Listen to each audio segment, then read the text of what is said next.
ایمانداری کے ساتھ بتائیں کہ چیف الیکشن کمشنر سکندر سلطان راجہ کیا ایک نیک اور شریف اور دیانتدار آدمی ہے؟ میں اپنے طور پہ ایسا نہیں سمجھتا.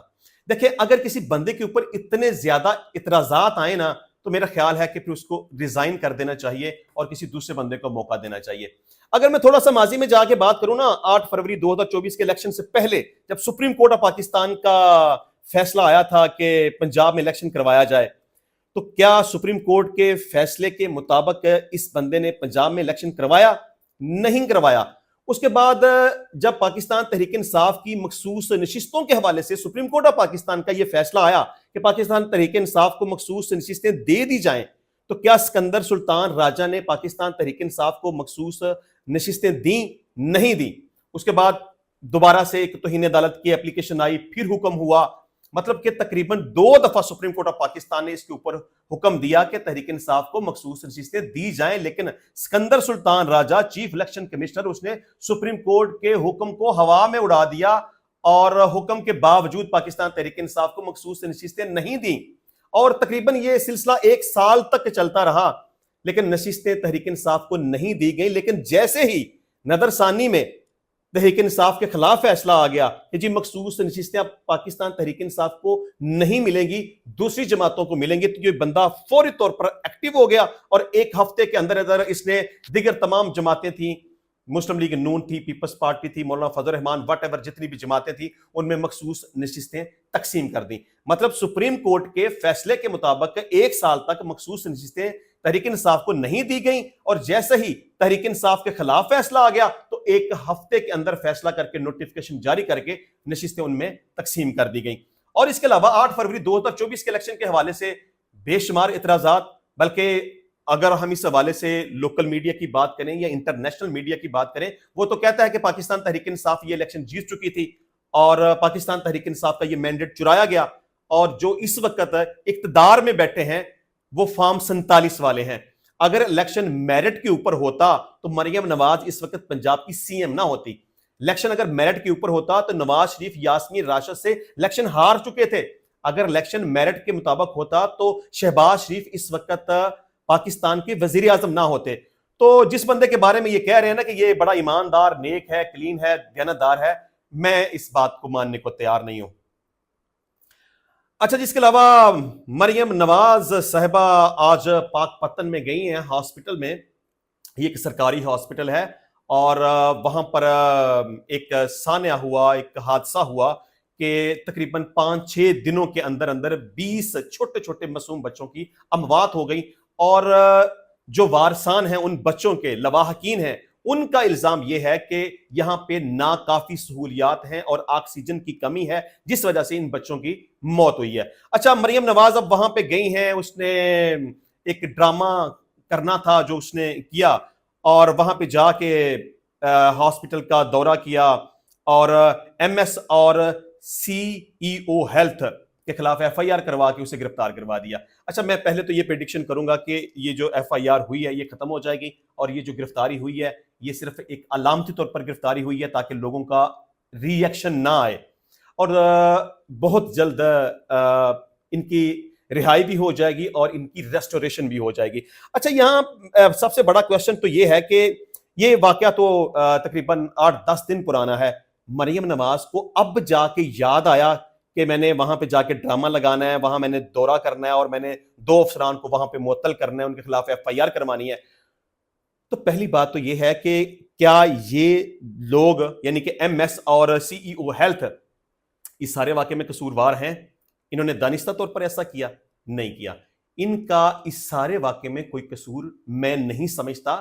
دیکھیں, سب سے پہلی بات تو یہ ہے کہ ہاسپٹل میں سہولیات مہیا کرنا, ادویات مہیا کرنا, آکسیجن مہیا کرنا, یہ کس کا کام ہے؟ پنجاب حکومت کا. تو پنجاب حکومت نے کیا ایسا کیا؟ نہیں کیا. دوسری بات یہ ہے کہ جن 2 آفیسرز کو گرفتار کیا, کیا ان کے خلاف پراپر انویسٹیگیشن کی گئی, تحقیقات کی گئی؟ کیا ان کو گلٹی ڈکلیئر کیا گیا اور اس کے بعد انہیں گرفتار کیا گیا؟ نہیں. تیسری بات یہ ہے کہ جن ڈاکٹرز نے ان بچوں کی ٹریٹمنٹ کی تھی, ہو سکتا ہے کہ انہوں نے کچھ غفلت کی ہو, لاپرواہی کی ہو, ان کے پارٹ کے اوپر آتا ہو کہ ان کی کسی نالائکی کی وجہ سے ان بچوں کی اموات ہوئی ہوں, تو پھر تو FIR ان ڈاکٹرز کے خلاف ہونی چاہیے, ان کی تحقیقات ہونی چاہیے, ان کو گرفتار ہونا چاہیے, ان کو ان کے عہدے سے معطل کیا جانا چاہیے. تو مجھے سمجھ نہیں آئی کہ MS کے خلاف FIR کا اندراج کروانا یا اسے عہدے سے فارغ کرنا یا اسے گرفتار کروانا, اس کی کوئی لاجک بظاہر سمجھ نہیں آئی, لیکن سمجھ آ بھی رہی ہے کہ بس ایک سٹیج پلے کرنا تھا لوگوں کی آنکھوں میں دھول جھونکنے کے لیے کہ دیکھیں جی میں پنجاب کی CM ہوں اور میرے انڈر ایک ہاسپٹل میں یہ ایک واقعہ ہو گیا, تو دیکھیں جی جو بھی اس میں ذمہ داران ہیں ان کے خلاف میں نے کارروائی کر دی ہے. بہرحال یہ CM نے جو کیا ہے میرے نزدیک صرف ایک ڈرامہ ہے, اس کے علاوہ اور کچھ نہیں ہے. اچھا جی, اس کے علاوہ ایک بڑی خبر یہ ہے کہ بھارتی فوج نے پاکستان کے جنگ کے دوران ناکامیوں کا اعتراف کر لیا, اور اس پوری سٹیٹمنٹ میں بار بار یہ ریپیٹ کیا گیا کہ پاکستان نے یہ جتنا بھی ہندوستان کے اوپر اٹیک کیا, اور یہ ساری کی ساری ہندوستان پر جہاں اٹیک کیا گیا اس کی لائیو لوکیشن چائنا پاکستان کو پرووائڈ کرتا رہا. حالانکہ پاکستان نے اس حوالے سے بڑا مضبوط موقف اپنایا کہ یہ جو جنگ ہوئی ہے نا, یہ میڈ ان چائنا جنگ نہیں تھی, یہ میڈ ان پاکستان جنگ تھی. اب یہ کہتے ہیں کہ جب ایک وقت میں دو محاذوں پہ لڑنا پڑا, ایک وقت میں دو دشمنوں کا ہمیں سامنا تھا, پاکستان سے بھی ہم لڑ رہے تھے اور چائنا سے بھی ہم لڑ رہے تھے وغیرہ وغیرہ. اچھا چلیں, لیفٹیننٹ جنرل راہول سنگھ نے نئی دلی میں ایک دفاعی تقریب سے خطاب میں الزام عائد کیا کہ پاک بھارت جنگ کے دوران انہیں پاکستان کے علاوہ چین اور ترکی کا بھی سامنا تھا, اور چین پاکستان کو بھارت کی عسکری تنصیبات کے حوالے سے لائیو معلومات فراہم کر رہا تھا. انہوں نے کہا کہ جب ڈائریکٹر جنرل ملٹری آپریشنز کی سطح پر بات چیت ہو رہی تھی تو پاکستان نے کہا کہ ہمیں معلوم ہے کہ آپ کا فلاں اہم شعبہ تیار ہے اور ایکشن کے لیے تیار کھڑا ہے. اسے چین سے براہ راست معلومات مل رہی تھی. انہوں نے کہا کہ یہ زیادہ حیرت کی بات نہیں ہے, کیونکہ اگر آپ داد و شمار پر نظر دوڑائیں تو گزشتہ 5 سالوں میں 81% اسلحہ اور آلات جو پاکستان کو ملا ہے وہ سب چینی ساختہ تھے. انہوں نے دعویٰ کیا کہ چین اپنے ہتھیاروں کو دوسرے ہتھیاروں کے سسٹمز کے خلاف ٹیسٹ کر رہا تھا, یعنی وہ اس کے لیے ایک لائیو لیب کی طرح تھا. اس لیے یہ وہ چیز ہے جس کے بارے میں ہمیں مستقبل میں محتاط رہنا ہوگا. انہوں نے زور دیا کہ ہمیں C4 ISR اور سول ملٹری فیوژن کے حوالے سے بہت کچھ کرنے کی ضرورت ہے. رپورٹ کے مطابق C4 ISR سے مواد command control communications computers intelligence اور سرویلنس ہوتا ہے, اور اسے کسی بھی فوجی آپریشن کی ریڑھ کی ہڈی سمجھا جاتا ہے. ان کا مزید کہنا تھا کہ ترکی نے بھی پاکستان کو بھرپور مدد فراہم کی.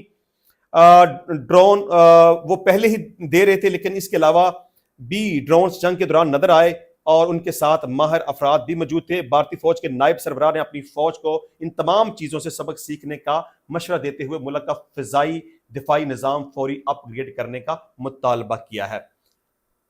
اچھا, اس کے علاوہ ایک آج کراچی کے علاقے لیاری میں ایک انتہائی افسوسناک واقعہ پیش آیا ہے کہ 5 منزلہ عمارت گر گئی ہے, زمین بوس ہو گئی ہے اور 9 افراد کی اب تک ہلاکت ہو گئی ہے, اور ریسکیو آپریشن اس وقت جاری ہے, اور تقریباً 25 سے 30 افراد ابھی بھی اس ملبے کے نیچے دبے ہوئے ہیں.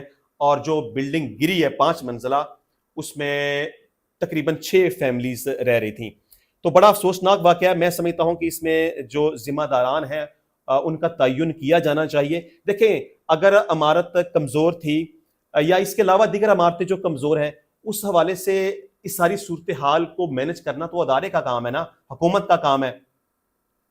تو باقاعدہ نوٹس دینا چاہیے تھا, اس کو خالی کروانا چاہیے تھا. پہلی بات تو یہ ہے کہ لوگوں کو بھی اس حوالے سے احتیاط کرنے کی ضرورت ہے, لیکن اگر لوگوں نے ایسا نہیں کیا تو محکمہ کس لیے ہے؟ اس کا فرض بنتا تھا نا کہ نوٹس دیا جاتا کہ جی آپ کی یہ عمارت کمزور ہے, خدا نخواستہ یہ گر سکتی ہے, لہٰذا اس کو خالی کر دیا جائے, اور از خود اس کو ڈیمولش کر دیا جاتا. لیکن محکمے کی غفلت اور لاپرواہی کا یہ نتیجہ نکلا کہ وہ عمارت گر گئی اور قیمتی جانوں کا ضیاع ہو گیا. اس حوالے سے کہا جا رہا ہے کہ عمارت 30 سال پرانی ہے اور بسیدہ ہے. انتظامیہ نے عمارت کو مخدوش قرار دیا تھا, جبکہ علاقہ مکینوں کا کہنا ہے کہ عمارت کے حوالے سے کسی قسم کا کوئی نوٹس جاری نہیں کیا گیا. اس کے علاوہ یہ بھی کہا جا رہا ہے کہ شہر میں 578 مخدوش عمارتیں موجود ہیں, اور سب سے زیادہ مخدوش عمارتیں ضلع جنوبی میں ہیں. اور اس حوالے سے وزیر اعلیٰ نے نوٹس لیا کہ مراد علی شاہ نے لیاری میں عمارت گرنے کے واقعے کا نوٹس لیتے ہوئے ہدایات کی کہ حادثے کے متعلق فوری رپورٹ پیش کریں. وزیر اعلیٰ سندھ نے بلڈنگ کنٹرول اتھارٹی حکام سے بسیدہ عمارتوں کی فوری تفصیلات طلب کرتے ہوئے کہا کہ خطرناک عمارتوں کی فوری نشاندہی کی جائے, غفلت یا کوتاہی برداشت نہیں, انسانی جانوں کا تحفظ ترجیح ہے. گورنر سندھ نے بھی عمارت گرنے کے واقعے پر تشویش کا اظہار کرتے ہوئے زخمیوں کو فوری طبی امداد دینے کی ہدایت کی ہے. اور اس کے علاوہ ترجمان محکمہ بلدیات کے مطابق عمارت گرنے کے واقعے کی تحقیقات کے لیے اعلیٰ سطح کی کمیٹی قائم کر دی گئی ہے جو 3 دن کے اندر کوتاہی برتنے والے افسران کی نشاندہی کرے گی۔ ترجمان کا کہنا ہے کہ وزیر بلدیات نے سندھ بلڈنگ کنٹرول اتھارٹی کے متعلقہ افسران کو معطل کرنے کے احکامات جاری کر دیے ہیں۔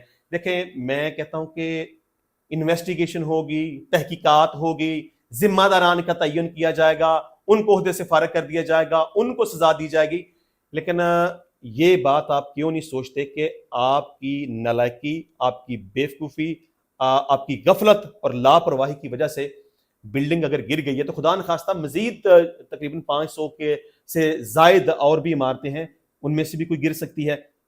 تو یہ محکمے کا کام ہے کہ عوام کو اس حوالے سے آگاہ کرے، ان کو نوٹس دے، جگہ کو خالی کروائے، اس کی مرمت کرے یا اس کو ڈیمالش کرے۔ تو میں سمجھتا ہوں کہ یہ جو بھی حادثہ ہوا ہے اس میں سندھ حکومت کا سب سے زیادہ قصور ہے۔ انشاءاللہ ملتے ہیں نیکسٹ ٹائم نئی ویڈیو میں نئے ٹاپک کے ساتھ، تب تک کے لیے اجازت دیجیے، اللہ حافظ۔